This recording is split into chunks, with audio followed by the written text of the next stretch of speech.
Madame, Monsieur, bonsoir, bienvenue dans ce journal. Voici ce que domine l'actualité. La Covid-19 n'arrête pas l'école en Côte d'Ivoire. Le téléenseignement continue, mais les élèves ont repris aussi le chemin des classes. Une décision du ministère de l'Éducation nationale qui prend des mesures. Les élèves et enseignants protégés contre la pandémie, rassure Kandia Camara. Elle était face au sénateur pour donner plus de détails sur la question. Et puis, immigration clandestine, c'est l'Europe à tout prix des moyens et de l'énergie déployés par les candidats à l'aventure. Ils sont des milliers à risquer leur vie à la recherche de l'Eldorado. Malgré la Covid-19, les embarcations de migrants africains continuent d'échouer sur les côtes européennes. À suivre un reportage sur plusieurs d'entre eux en Espagne. Reprise des cours en cette période de crise sanitaire, les sénateurs voulaient en savoir davantage. La ministre de l'Éducation nationale était au Sénat, Yamoussoukro.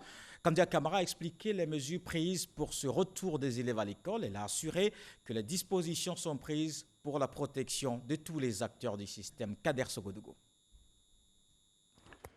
Le Sénat reçoit la grande famille de l'école avec à sa tête la ministre Kandia Camara et le secrétaire d'État, Dr Brice Kwasi. La Chambre haute du Parlement, le Sénat, veut connaître les mesures prises en faveur de l'école dans le cadre de la pandémie du coronavirus. De nombreuses questions sont soulevées. Le patron du Sénat, Jano Aoussoukwadio, est dans son rôle de porte-voix. Aujourd'hui, l'école a repris sur toute l'étendue du territoire national depuis le 25 mai 2020. La nécessité de protéger les enseignants et les élèves a conduit le ministère à prendre des mesures, notamment la réduction de moitié des effectifs par classe et l'instauration de la double vacation afin de respecter les mesures de distanciation physique. Dans ce contexte, quelles mesures sont prises pour protéger les enseignants ainsi que leurs élèves? Les établissements scolaires disposent-ils de suffisamment de masques, de kits de lavage de mains pour assurer la sécurité sanitaire des enseignants et des élèves? Dr Brice Kwasi et tout un commando, tête pensante de l'école ivoirienne, sont autour de leur chef de file, Kandia Camara. Un récap est vite fait. 16 mars 2020, fermeture de l'école en Côte d'Ivoire. La Covid-19 est une réalité. Plus de 6 millions d'apprenants sont obligés de rester à la maison. Des actions ont été menées durant cette période jusqu'à mon école à la maison, le téléenseignement. Nous avons pris l'option du téléenseignement pour maintenir allumée la flamme de l'apprentissage et de la formation. Grâce au numérique et à travers les canaux de communication, nous avons mis en œuvre un programme conçu pour la circonstance et dénommé « Mon école à la maison ». La production de capsules pédagogiques vidéo et audio destinées dès le départ à la RTI, mais que l'on poste au fur et à mesure sur la plateforme www.école-ci.online. Pour la réouverture qui a commencé par l'intérieur du pays le 8 mai, des dispositions ont été prises pour maintenir l'école à l'abri de la Covid-19. La réouverture des classes et les dispositions prises pour achever l'année scolaire. Dans l'urgence, il nous a fallu élaborer et mettre en œuvre un plan de reprise en 3 phases. 1. La mise en vacances des élèves du préscolaire dont le programme était pratiquement achevé. 2. La préparation des établissements scolaires à la réouverture. Et 3. L'achèvement des programmes et la préparation des évaluations finales. Ainsi, nous avons pu procéder à la distribution de masques de protection et de gel hydroalcoolique aux écoliers, aux élèves en classe d'examen, aux élèves maîtres des CAFOP et au personnel du ministère. Programme adapté pour être achevé. Organisation et réussite des examens à grand tirage, la pandémie ne réussira pas à impacter la qualité du travail des enseignants et la soif d'apprendre des élèves. Les examens vont se faire, mais il faut aussi ajouter qu'à la rentrée prochaine, 1 mois sera réservé à la mise à niveau de tous les élèves. Voilà, ça c'est important aussi à préciser pour que nous puissions redémarrer l'année scolaire 2020-2021 à partir du mois d'octobre. Kandia Camara a profité de son passage devant les sénateurs à Yamoussoukro pour annoncer le début des cours via la télévision pour les élèves de 4e et 1er le 15 juin. La continuité pédagogique, il en était aussi question ici à Abidjan. Les étudiants ont repris le chemin des amphithéâtres. Le ministre de l'Enseignement supérieur et de la Recherche scientifique a échangé avec les fondateurs d'universités et grandes écoles privées. Adama Diawara exhorte les promoteurs d'établissements à dispenser des cours de qualité. Il appelle surtout à adapter la formation aux besoins du marché de l'emploi. Astou Touré. Rencontre entre le ministre de l'Enseignement supérieur, de la Recherche scientifique et les responsables de grandes écoles supérieures et universités privées de Côte d'Ivoire. Il s'agit pour Adama Diawara de décliner sa vision pour un enseignement de qualité et un environnement d'apprentissage apaisé. Les apprenants qui sont dans le supérieur privé représentent 45% de nos effectifs étudiants. Ça a un poids énorme dans notre dispositif.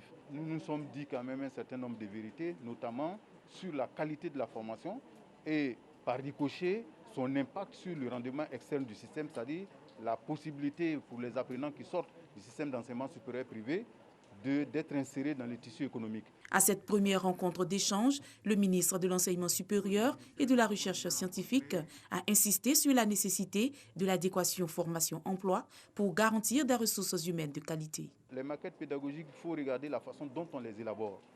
Vous partez d'abord du bassin de l'emploi. Vous regardez quelles sont les filières qui sont porteuses d'emploi. Et à partir de là, on sait quel est le profil de formation à donner aux apprenants. Et c'est à partir de là seulement, en discussion avec les 13 branches professionnelles, donc avec le secteur privé, on définit le contenu des cours. Pour favoriser un climat d'apprentissage plus serein en cette période de crise sanitaire, Adama Diawara préconise aux fondateurs d'établissements supérieurs privés de Côte d'Ivoire des cours en présentiel dans le strict respect des mesures barrières pour les petits effectifs et des cours en ligne sous forme de visioconférence pour les gros effectifs. Des masques seront mis à la disposition du personnel enseignant et des étudiants. Des échanges fort appréciés par les fondateurs. Nous avons été vraiment satisfaits parce qu'il a donné les visions, l'orientation pour des formations de qualité et ce que l'État a mis en place pour que la vision des chefs de l'État soit réalisée et pour que nous ayons des enseignements de qualité et des étudiants de qualité. Les examens du BTS 2020 sont prévus pour le mois de septembre, mais des aménagements techniques sont en cours de validation et seront communiqués ultérieurement. Pour s'enquérir de l'effectivité de la reprise des cours dans les conditions édictées, des visites inopinées dans les différentes écoles sont prévues. Retour sur les événements de Kafolo au nord de la Côte d'Ivoire. Le corridor et la base militaire des forces de défense et de sécurité de Côte d'Ivoire attaqués. 48 heures après, ce village frontalier du Burkina Faso retrouve son calme. Une reprise de la vie tout de même timide. La présence militaire est renforcée. Les enquêtes sont en cours. Soro Corona revient de Kafolo. C'est avec la peur au ventre que les habitants de Kafolo se sont réveillés ce vendredi matin. C'est dans ce village situé à 7 km de la frontière Côte d'Ivoire-Burkina Faso que le corridor et une base de l'armée ivoirienne ont été attaqués par des hommes armés dans la nuit du mercredi 10 au jeudi 11 juin. Comment les populations de Kafolo ont-elles vécu cette nuit d'horreur? Côté ouest, c'est par là les détournements ont commencé. Et ça a commencé à prendre tout le village, presque partout dans le village. En particulier, le corridor qui est tout juste à côté du pont, et la base militaire qui est là, là, il y a eu beaucoup de détonations. De 3 heures jusqu'à 5 heures, il y a eu des détonations. Bon, Dieu merci, avec la peur, personne de la population civile a dit qu'il va sortir pour faire quoi que ce soit ou bien pour fuir. Depuis jeudi, un renfort de l'armée est présent sur le lieu pour un ratissage afin de mettre la main sur ces hommes sans foi ni loi. Une présence militaire qui rassure. Cette attaque vient mettre en péril le secteur touristique qui bat de l'aile ces derniers temps. Kafolo est une zone touristique bien fréquentée avec le parc de la Comoé. Cette année, nous n'avons eu aucun client. C'est pas très bon pour l'hôtel parce qu'il y a quand même des employés du village qui travaillent à l'hôtel et on est obligé de licencier énormément de personnes. Avant, ça se passait très très bien. On avait jusqu'à 5 à 6 000 personnes sur 6 mois, puisque c'est un hôtel qui est saisonnier, qui ouvre pendant la saison touristique, la saison sèche. C'est là que les touristes viennent et en saison des pluies, on est fermé. Les activités et le trafic routier ont timidement repris sous l'œil vigilant de l'armée déployée dans la zone. Les enquêtes sont en cours pour déterminer la nature, les circonstances et le bilan définitif de cette attaque. L'attaque des bases militaires de Kafolo est la deuxième attaque terroriste que connaît la Côte d'Ivoire après celle de Grand Bassam en 2016. Après le nord, on se rend dans l'ouest du pays. Des actes de violence signalés. Le village de Digoualé, dans la localité de Biankouma, attaqué par des individus non identifiés à l'arme blanche. C'était ce vendredi vers 11h. Selon des informations recueillies par notre correspondante, plusieurs maisons incendiées, 2 personnes âgées grièvement blessées. L'autorité préfectorale est sur place pour amener le calme. Et sur toutes ces questions sécuritaires, les autorités assurent des dispositions prises. Le pays reste également déterminé à freiner la propagation de la Covid-19 en Côte d'Ivoire. Voici toute l'actualité sur la pandémie.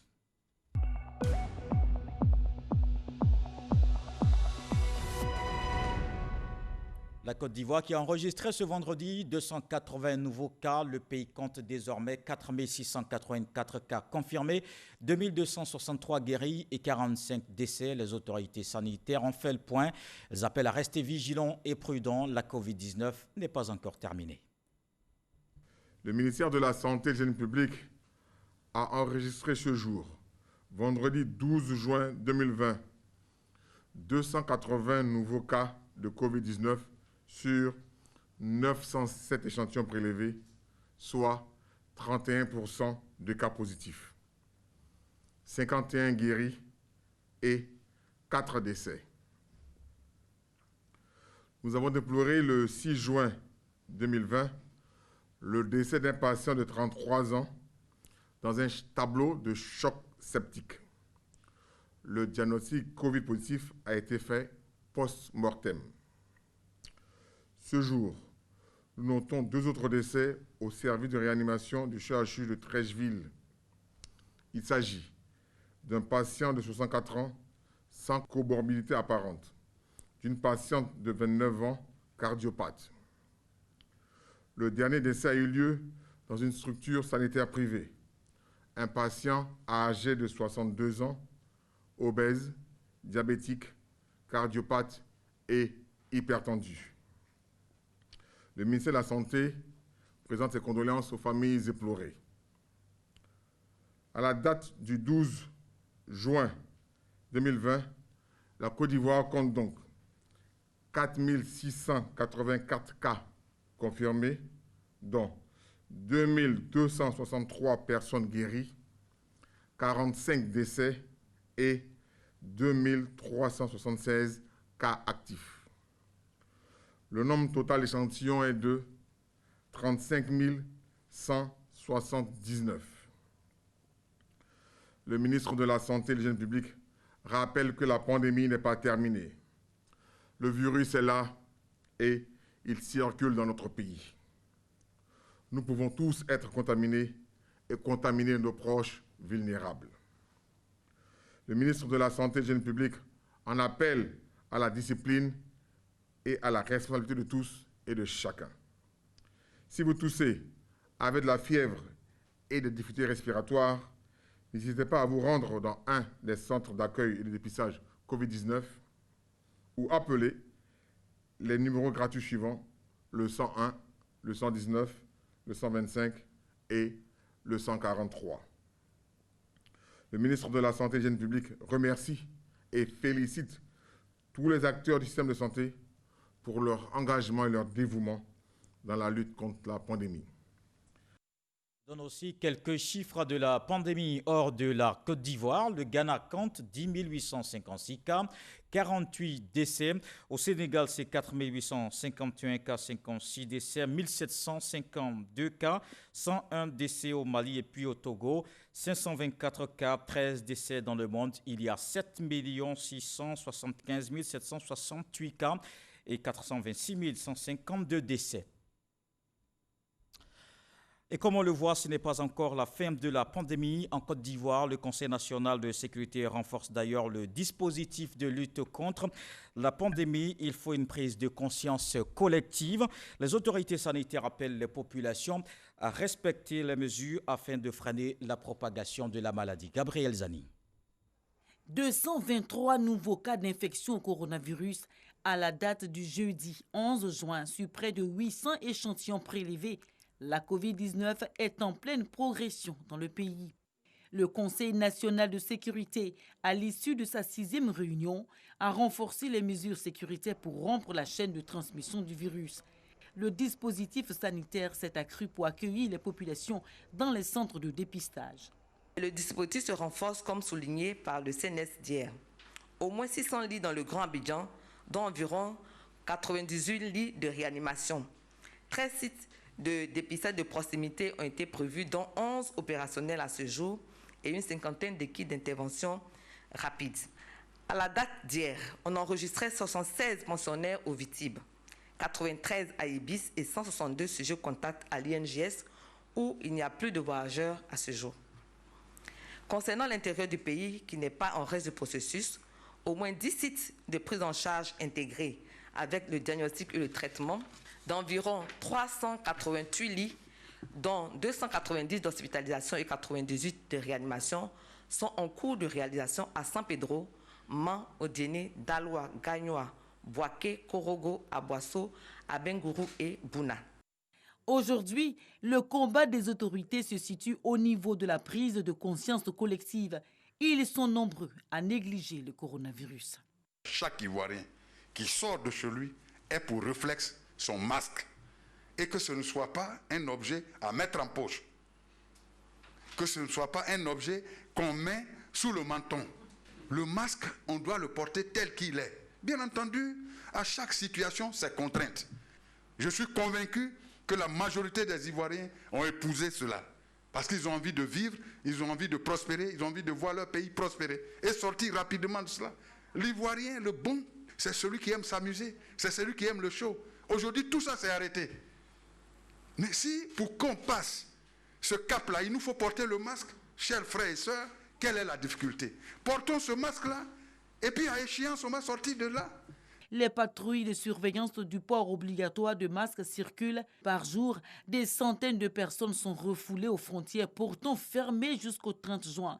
Les transporteurs clandestins sont traqués par la police. Pour le porte-parole de la police, la répression va être associée à la sensibilisation. Quand ils pensent que l'Eldorado c'est forcément ailleurs, c'est donc à tous les prix qu'ils tentent de traverser la mer Méditerranée. Je vous invite à voir ce document qui en témoigne. Des migrants empruntent des embarcations de fortune et ce n'est pas évidemment sans conséquence. Ils sont aujourd'hui malheureusement des milliers avalés par cette vaste étendue d'eau. En janvier, notre reporter s'est rendu sur les traces des migrants africains qui ont réussi à rejoindre les côtes espagnoles avant la crise sanitaire. L'Europe à tout prix, un sujet de chaque connaît.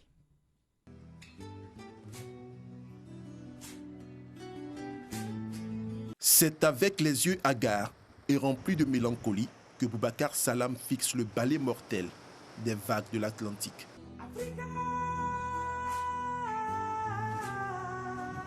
Il écoute et réécoute en silence les voix de ses compagnons de fortune restés au fond de cet océan un après-midi de juin 2014. Ce jour-là, Boubacar fut l'un des rescapés de cette embarcation de migrants en provenance des côtes marocaines.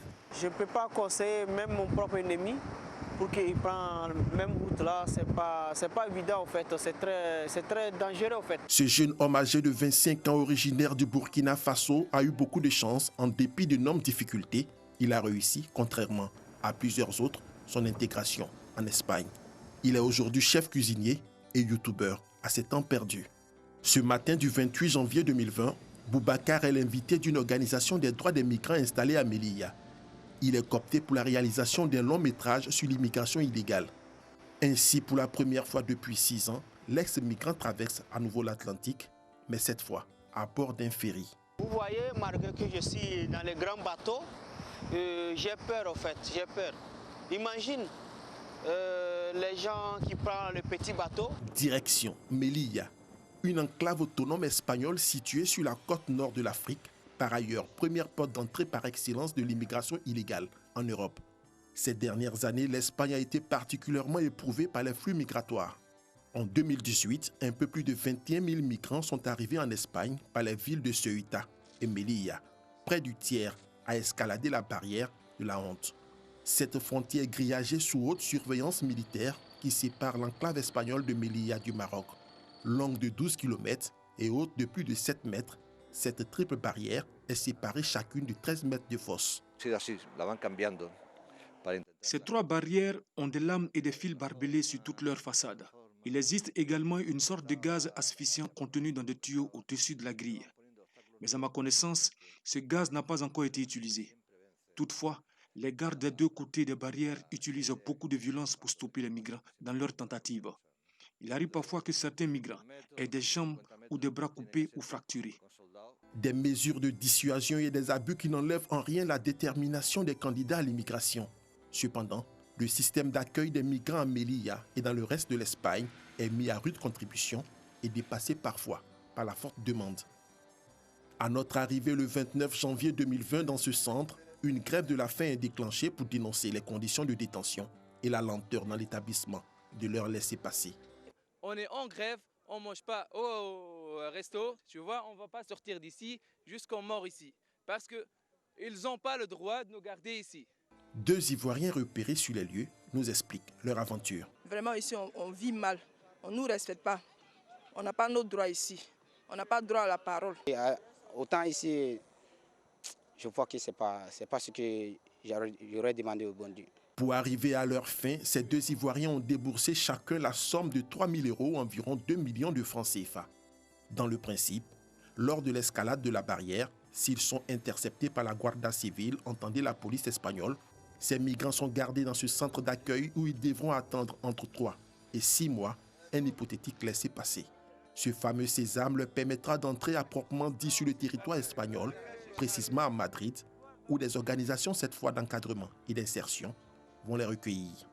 Nous sommes de retour à Madrid, dans le quartier de Calle Alberic.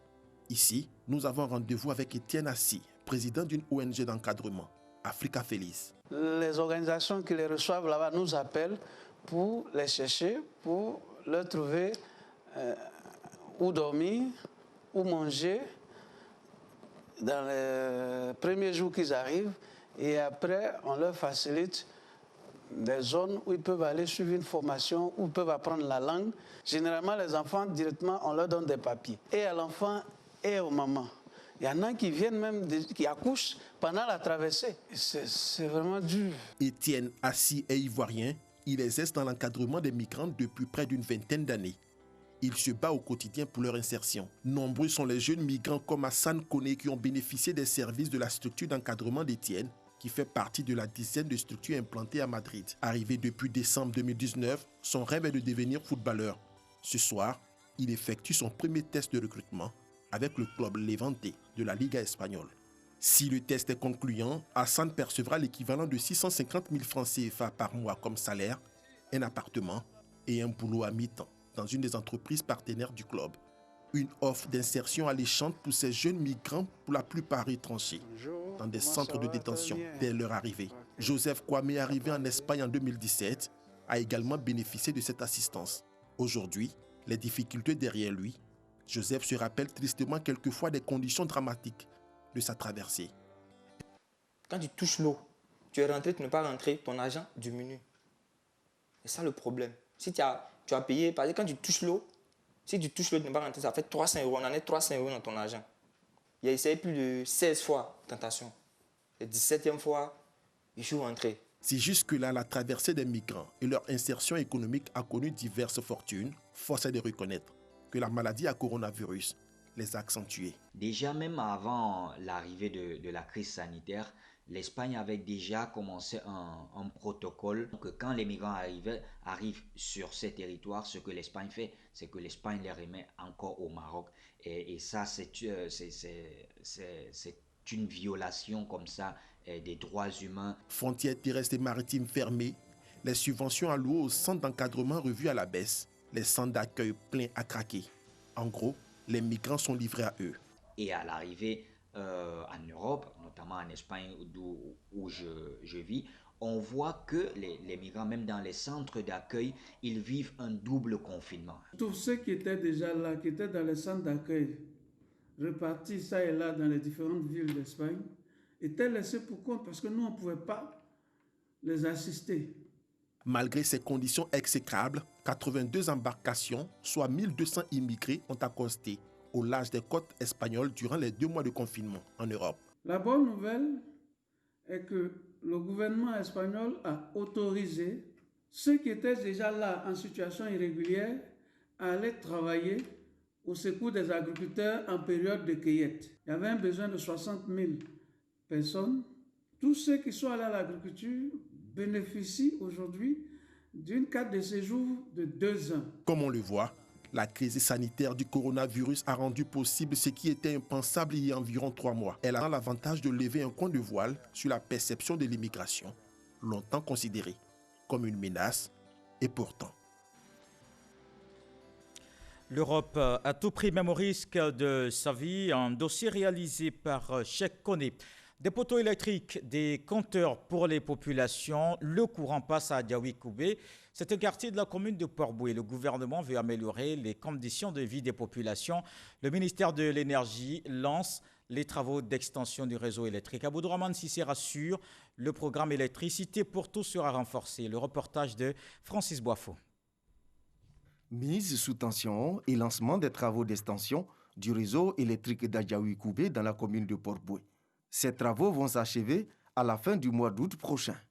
Nous avons autorisé la prise en compte de nouveaux travaux d'extension qui permettront l'installation de 81 nouveaux poteaux dans votre village.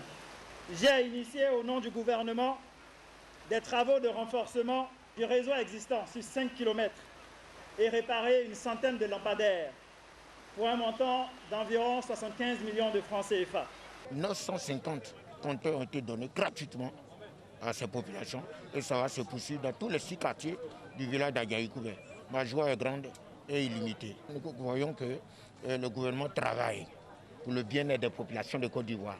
C'est leur souci permanent et nous ne pouvons que les encourager à continuer. Plusieurs autres quartiers de la commune de Port-Boué seront bénéficiaires de ce vaste projet d'extension du réseau électrique. Dans le cadre de la lutte contre les incendies dans les marchés, le ministre du Pétrole, de l'Énergie et des Énergies renouvelables annonce. Nous allons intensifier le programme électricité pour tous dans les marchés pour permettre à nos mères, nos sœurs, nos frères et sœurs qui travaillent dans ces marchés-là de pouvoir travailler dans de bonnes conditions et d'avoir une énergie de qualité en évitant les branchements anarchiques qui sont souvent à l'origine de court-circuits et d'incendies. Le ministre Abdourahmane Sissé a mis à profit cette rencontre pour inviter les populations à participer massivement à l'opération d'enrôlement sur la liste électorale. Il a également fait don de vivres et non-vivres aux populations d'Adjaoui-Koubé. Dans un communiqué publié le 11 juin 2020, l'autorité nationale de la presse, l'ANP, interpelle la presse nationale, imprimée et numérique sur la reprise systématique d'articles de médias étrangers. Dans ce même communiqué, l'ANP rappelle que l'extraterritorialité d'une production ne saurait justifier la sincérité de ses sources et partant sa publication sans réserve. C'est pourquoi l'autorité appelle les rédactions à la mesure et au respect des dispositions professionnelles dont elles devront assumer les manquements. Les nouvelles cartes nationales d'identité désormais disponibles, mais l'opération d'enrôlement suit son cours. C'est à Bengéville que l'ONESI a lancé une phase de distribution. Cependant, pas besoin de vous rendre dans la commune. Surveillez plutôt votre téléphone. Vous serez informé au lieu de retrait de votre sésame d'une carte multifonction. Franck Quadio. Bengéville, sous-préfecture. Dans cette salle, début de la phase de démarrage de la distribution des cartes nationales d'identité. Présentation du récépissé d'enrôlement, vérification des informations puis authentification par l'index, les différentes étapes nécessaires à l'obtention de la précieuse carte, un soulagement pour ce pétitionnaire. Je viens de recevoir à cet instant même ma nouvelle carte d'identité et c'est avec vraiment une grande joie que je voudrais encourager les frères qui ne se sont pas encore enrôlés à le faire. Ils sont une trentaine sélectionnés par l'ONESI, Office national de l'état civil et de l'identification pour cette phase symbolique de démarrage. Des pétitionnaires qui découvrent les caractéristiques de cet outil dit sécurisé par le directeur général de l'ONESI. Les informations y sont gravées au laser, elle n'a pas besoin d'être plastifiée. Également, ce qu'il faut retenir, c'est que c'est une carte qui pourra offrir des services électroniques dans les mois à venir aux Ivoiriens, tels que la signature, par exemple, des documents de façon électronique, etc. Il est très important de ne pas se ruer vers les centres de distribution de façon systématique. Les pétitionnaires seront notifiés par SMS. Donc tant que vous n'avez pas reçu votre SMS, c'est que la carte n'est pas encore acheminée vers le centre de distribution. Donc vous recevrez le SMS vous indiquant où votre carte est disponible. Nous démarrons aujourd'hui donc officiellement par Bingerville.